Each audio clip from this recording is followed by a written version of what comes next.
Hello and welcome to Lavneesh sir की class. Hello and welcome to Lavneesh sir की class. देखिए, जैसा कि मैंने आपको पहले वीडियोस में भी बताया कि अब से हम अपनी इस पुस्तक के अध्यायों को पूरा सीखने का प्रयास करेंगे। तो इसी श्रृंखला में हम अध्याय नंबर 2 से शुरुआत कर रहे हैं, जिसका नाम है एक चर वाले रैखिक समीकरण। आपको अध्याय से लग रहा होगा ये यहाँ पर समझ नहीं आ रही कोई चीज़, जैसे कि चर क्या होता है और रैखिक समीकरण क्या होता है। तो चलिए पहले हम जान लेते हैं कि आखिर चर का मतलब क्या होता है। तो बिना समय गवाए शुरुआत करते हैं मेरे साथ और समझने की कोशिश करते हैं। तो देखो, जैसे हमें पता है कि अगर मैं यहाँ पर 1 लिखूँ तो इसका जो मूल्य होगा वो क्या होगा, 1 ही होगा। अगर मैं लिखता हूँ कि मेरे पास 3 चीज़ें हैं तो इसका मतलब 3 का मूल्य कितना होता है, 3 होता है। लेकिन अगर मैं आपको कहूँ कि मान लो मेरे पास कुछ चीज़ें हैं, ठीक है, मैंने ऐसे बोला कि मान लो मेरे पास कुछ चीज़ें हैं। अब वो जो कुछ चीज़ें हैं वो कितनी भी हो सकती हैं, वो 1 भी हो सकती है, 2 भी हो सकती है, 3 भी हो सकती है या 10 भी हो सकती है ना। तो इसके लिए हम कुछ ना कुछ एक अंग्रेजी भाषा का अक्षर लगाते हैं। मान लो आप लिख दो, A भी लिख सकते हो या B भी लिख सकते हो, ठीक है। या हम आम तौर पर उसको x के रूप में दिखाते हैं या y के रूप में दिखाते हैं, z के रूप में दिखाते हैं। तो यहाँ जो हम a, b, x, y या z लिखते हैं तो इसका मूल्य कुछ भी हो सकता है। वो 1 भी हो सकता है, 2 भी हो सकता है, 3 भी हो सकता है, 10 भी हो सकता है, 100 भी हो सकता है। अब आप समझे? तो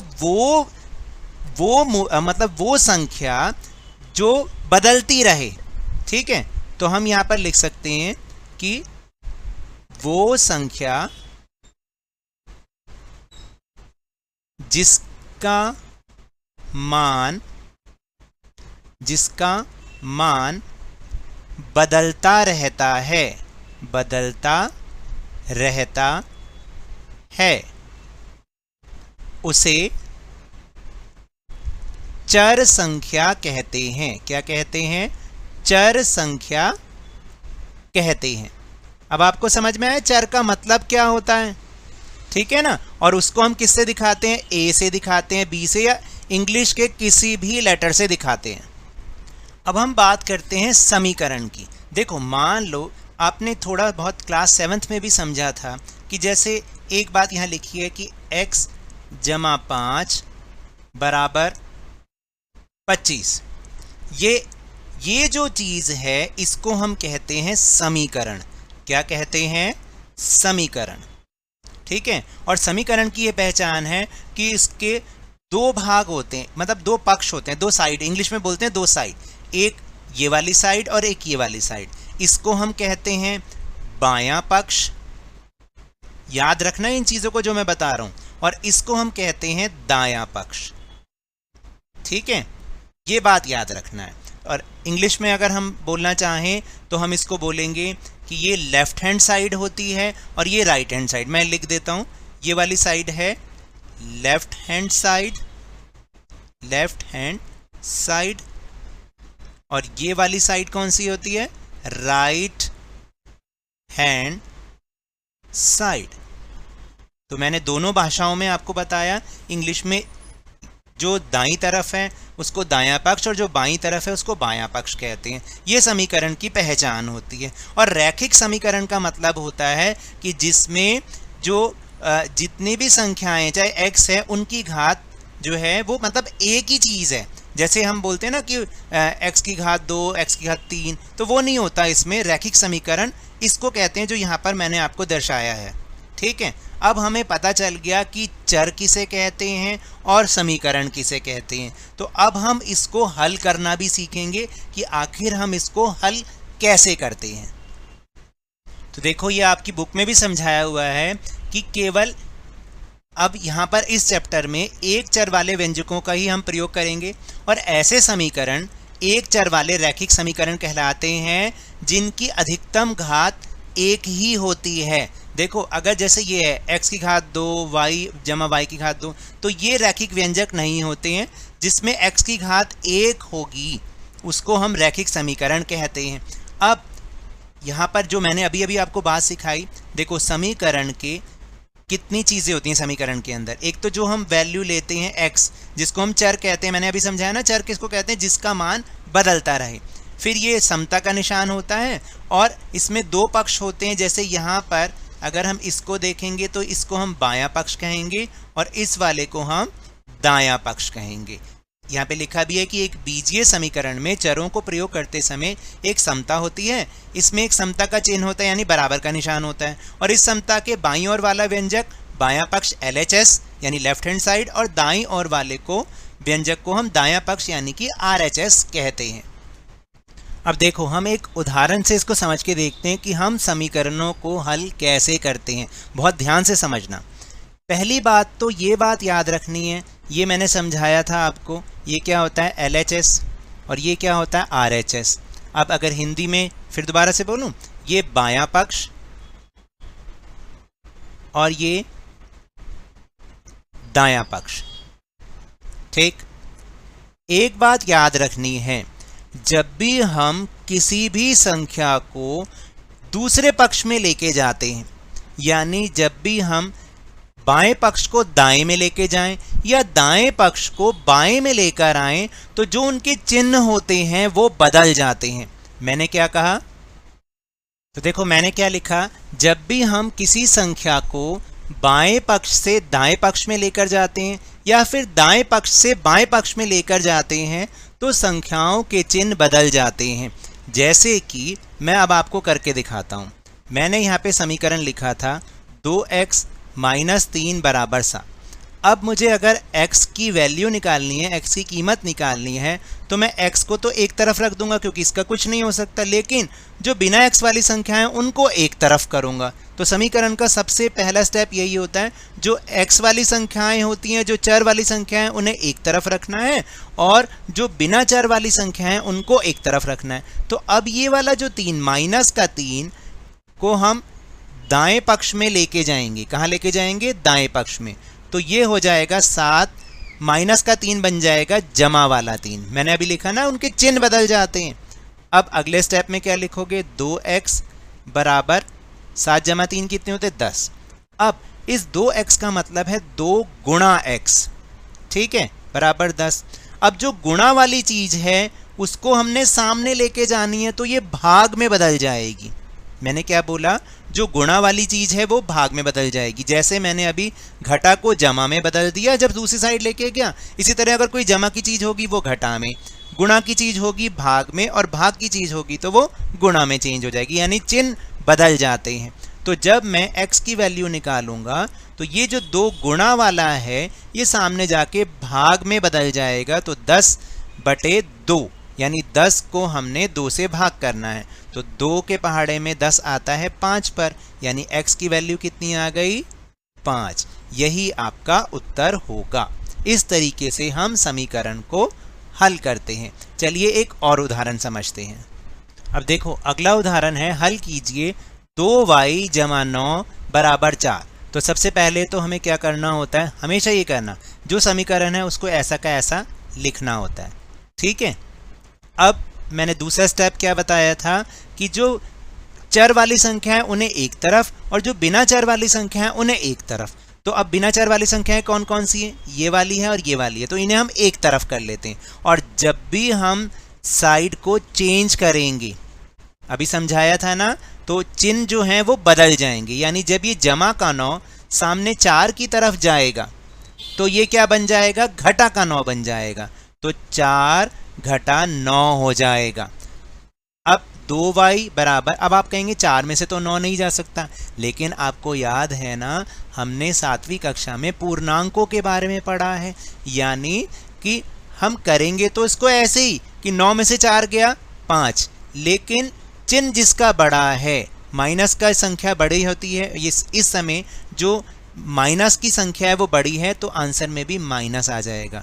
तो 2y और बराबर माइनस का 5 हो जाएगा, यानी 4 में से भी हम 9 घटा। और अगला स्टेप में क्या हो जाएगा, अब हमें y की वैल्यू निकालनी है, तो 2y का मतलब क्या है, 2 गुणा y, मैंने समझाया था ना, -5। अब y की वैल्यू निकालने के लिए, y का मूल्य निकालने के लिए, ये जो गुणा वाली संख्या है ये सामने जाके क्या हो जाएगी, भाग में बदल जाएगी, तो ये हो जाएगा -5/2, और यही आपका उत्तर बन जाएगा। अब बताओ आपको समझ में आया या नहीं आया। तो हम अभी अभ्यास के बहुत सारे प्रश्न करेंगे, जो प्रश्नावली जो इसकी पहली प्रश्नावली है वो सारी ऐसे ही है, उसको हम एक एक सवाल को कर करके देखते हैं, और आप भी मेरे साथ उसको समझने का प्रयास कीजिएगा। अगर नहीं समझ में आएगा तो आप कमेंट बॉक्स में कमेंट करके मुझसे पूछ भी सकते हैं। तो अब हम प्रश्नावली 2.1 यानी 2.1 के प्रश्नों को हल करने का प्रयास करेंगे। तो हमारे सामने कौन कौन से प्रश्न हैं, निम्न समीकरणों को हल कीजिए।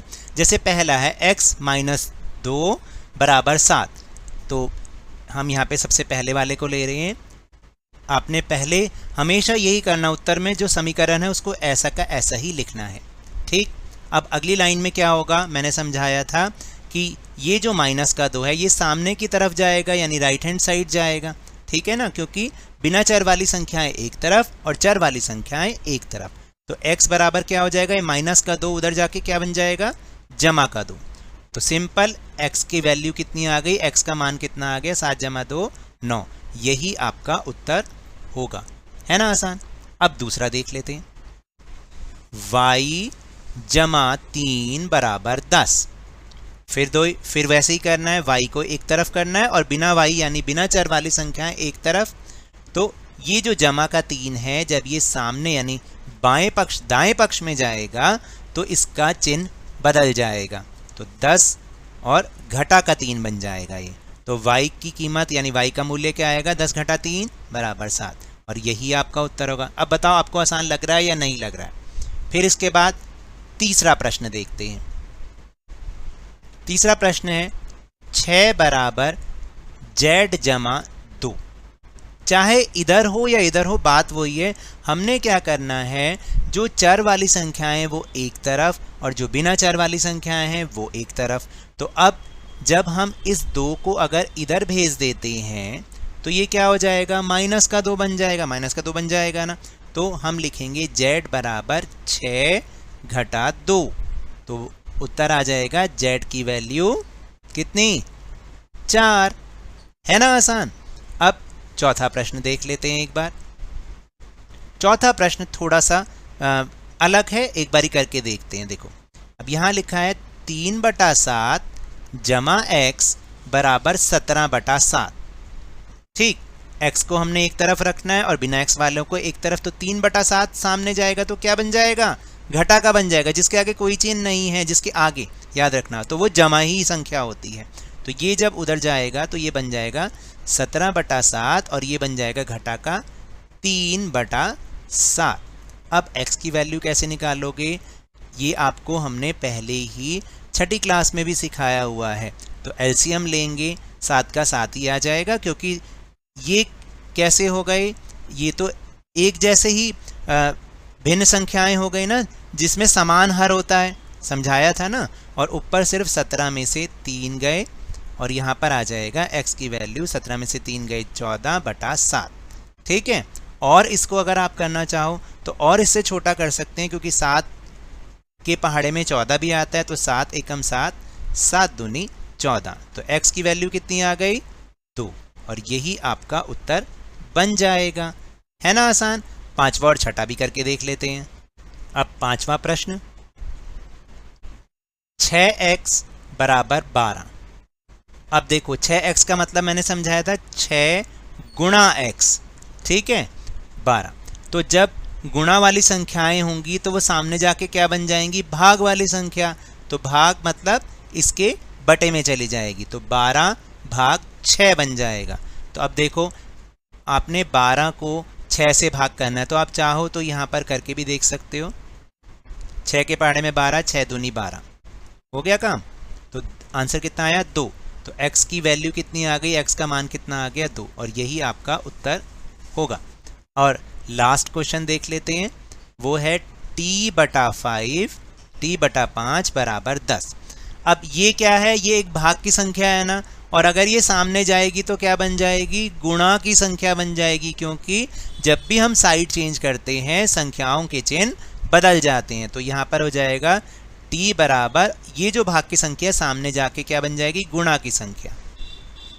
तो t बराबर 10 गुना 5 कितने होते हैं, 50, और यही आपका उत्तर होगा। अब बताओ, आपको कोई समझने में मुश्किल आ रही है, नहीं आ रही ना, तो है ना आसान समीकरणों को हल करना। इसके बाद 7वां प्रश्न, 2x बटा 3 बराबर 18। ठीक है, मैंने अभी अभी आपको समझाया था कि हमने क्या करना है, जो भाग वाली संख्या होती है वो सामने जाके क्या हो जाएगी, अगर मैं इसको यहाँ पर लेके जाऊँगा तो ये गुणा की संख्या बन जाएगी। तो मेरा उत्तर बन जाएगा 2x बराबर 18 गुणा 3। ठीक है, अब 2x बराबर 18 गुना 3 कितने होते हैं, 18 एकम 18, 18 दूनी 36 और 18 तिया 54। ठीक है, अब 2 गुना x का मतलब 2x का मतलब 2 गुना x बराबर 54। अब आपने क्या करना है, x की वैल्यू निकालने के लिए जो 2 है, जब ये सामने जाएगा यहाँ पर जाएगा तो ये भाग का बन जाएगा, तो ये हो जाएगा 54 बटा 2, और उत्तर आ जाएगा आपका, जब आप इसको भाग करके देखोगे तो आपका उत्तर क्या आएगा, देखो 2 दूनी 4 और 2 सत्ते 14 यानी 27। आपका उत्तर आ जाएगा x की वैल्यू 27, और यही आपका उत्तर बन जाएगा। ठीक है, अब 8वां प्रश्न करते हैं जो कि दशमलव वाला है।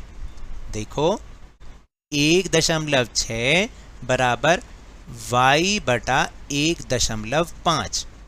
तो जो y वाली संख्याएं वो एक तरफ, यानी चर वाली संख्याएं एक तरफ और बिना चर वाली एक तरफ। अब ये जब सामने जाएगा, क्योंकि इसको हमने सामने लेके ही जाना पड़ेगा, बिना चर वाली संख्याओं को एक तरफ रखना है, तो ये जब सामने जाएगा तो क्या बन जाएगा, भाग वाली संख्या गुणा में बदल जाएगी।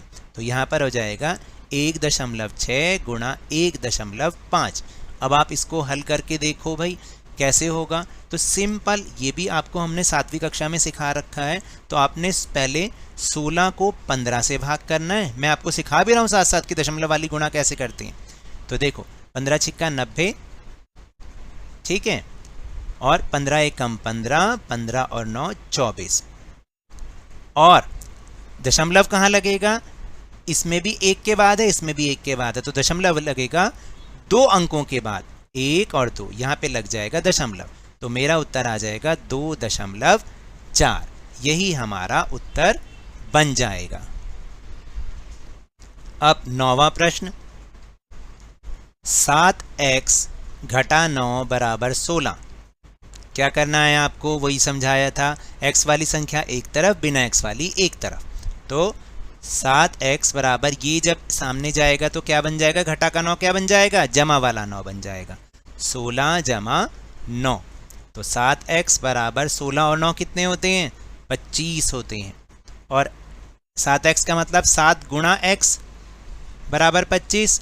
तो x की वैल्यू निकालने के लिए गुणा वाली चीज़ सामने जाएगी तो भाग की बन जाएगी, और ये आ जाएगा 25/7। यही आपका उत्तर होगा, क्योंकि इसको हम आगे और हल नहीं कर सकते इसलिए। ठीक है ना। अब 10वां प्रश्न देख लो जल्दी से। 14y, ये बराबर मत लगाओ, 14y घटा 8 बराबर 13। अब तक तो आपको समझ में आ गया होगा। 14y को एक तरफ रखना है और घटा का 8 सामने जाके जमा का बन जाएगा, तो 13 जमा 8 हो जाएगा। 14y बराबर 13 और 8 कितने होते हैं बताइए जल्दी से। 13 और 8 होते हैं 21। तो y की वैल्यू क्या आ जाएगी, अब ये 14 क्या सामने जाके क्या बन जाएगा, भाग वाला बन जाएगा। अब देखो ये दोनों संख्याएं क्या एक पहाड़े में आती हैं, बिल्कुल आती हैं। कौन से पहाड़े में आती हैं याद करो, 7 के पहाड़े में। तो 7 दूनी 14 और 7 तिया 21। तो y की वैल्यू आ गई 3/2, यही आपका उत्तर होगा।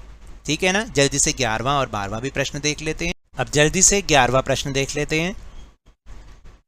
17 जमा 6p, देखो हम किसी भी लेटर से दिखा रहे हैं, ये जरूरी नहीं x ही लिखते हैं, बराबर 9। तो p वाली संख्या एक तरफ, और ये जब सामने जाएगा 17 तो ये क्या बन जाएगा, घटा का 17 बन जाएगा। तो 6p बराबर, अब आप कहेंगे 9 में से 17 कैसे जाएगा? जाएगा। असल में आपको 17 में से 9 घटाना कितना होता है? 8, लेकिन चिन्ह लगेगा घटा का। और p, 6p का मतलब 6 गुना p बराबर 8 माइनस 8, तो p की वैल्यू क्या आ जाएगी? ये सामने जाके भाग का बन जाएगा, तो ये बन जाएगा -8/6। अब देखो क्या ये दोनों संख्याएं एक पहाड़े में आती हैं? 2 तिया 6, 2 चौक 8, तो आपकी वैल्यू बन गई -4/3। यही आपका उत्तर होगा। इसके बाद 12वां प्रश्न, x/3 + 1 बराबर 7/15। अब आपने क्या करना है? पहले x वाली संख्या को एक तरफ और बिना x वाली को एक तरफ। अब ये जब सामने जाएगा जमा का 1 तो बन जाएगा घटा वाला 1, तो 7/15 घटा 1। अब 1 को हम 1/1 भी लिख सकते हैं, ठीक है ना? अब आगे इसको हल करने का प्रयास करते हैं। देखो पहले तो इनका हम एलसीएम लेंगे। जब हम एलसीएम लेंगे तो कितना आएगा? 15 ही आएगा, ठीक है ना? और अब देखो 15 एकम 15 तो 7 एकम 7, और 1 गुणा 15 यानी 15, तो 1 गुणा 15 15। ऊपर मेरा उत्तर आ जाएगा कितना? देखो कितना आ जाएगा? -8, नीचे 15। अब x/3 -8/15। अभी मैंने आपको क्या बताया था कि जो इधर वाली जो संख्या है ये सामने जाके ऊपर हो जाएगी गुणा। तो कैसा हो जाएगा? देखो मैं अगला स्टेप आपको यहाँ लिख के दिखा रहा हूँ। x की वैल्यू हो जाएगी -8/15 गुणा में 3, तो आपकी वैल्यू हो जाएगी -24/15। ठीक है, यहाँ पे लिख देते हैं -24/15। यही आपका उत्तर बन जाएगा। तो देखा आपने किस तरह से हम समीकरणों को हल करते हैं। तो अगर मेरे इस तरह समझाने से अब आपको समझ में आ रहा है ना, तो इस चैनल और वीडियो को बहुत ज़्यादा लाइक कीजिए, बहुत ज़्यादा शेयर कीजिए, और अगर आप नए हैं तो जल्दी से चैनल को सब्सक्राइब कर लीजिए। और ये भी याद रखिएगा कि इस वीडियो को ज़्यादा से ज़्यादा शेयर करें, ताकि आप जैसे और भी बहुत सारे स्टूडेंट्स हैं उन्हें भी इस वीडियो से लाभ मिलता रहे। तो मिलते हैं अगली वीडियो में, तब तक के लिए धन्यवाद।